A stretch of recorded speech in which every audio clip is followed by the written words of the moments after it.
ముందుగా అందరికీ happy republic day. పొద్దున్నే పూజ చేసుకొని పిల్లలకి టిఫిన్ ఇచ్చేసి ఆ తర్వాత నేను చిన్నోడు పెద్దోడు ముగ్గురం కలిసి ఫ్లాగ్ హోస్టింగ్ అయితే వెళ్ళాము మా చిన్నోడు అంగన్వాడికి.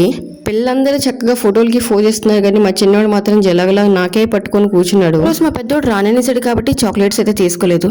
ఎవరైనా పుట్టినరోజు చాక్లెట్ పంచుతారు కానీ మేమైతే చాక్లెట్స్ తిరిగి తీసుకుంటాము. ఎందుకంటే రిపబ్లిక్ డే ఉన్న మా పెద్దోడు పుట్టినరోజు ఒకే రోజు పడుతుంది. అయితే మా పెద్దోడి పేరు మీద చిన్నోడి పేరు మీద రసీదు అయితే రాపించాను.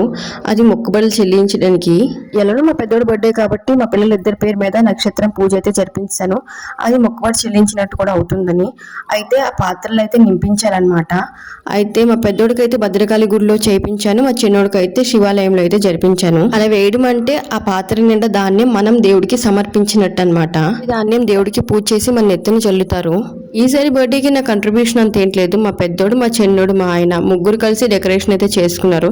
ఇంతకీ డెకరేషన్ ఎలా ఉంది వీళ్ళు ముగ్గురు చేసింది అది కూడా కామెంట్ చేసేయండి.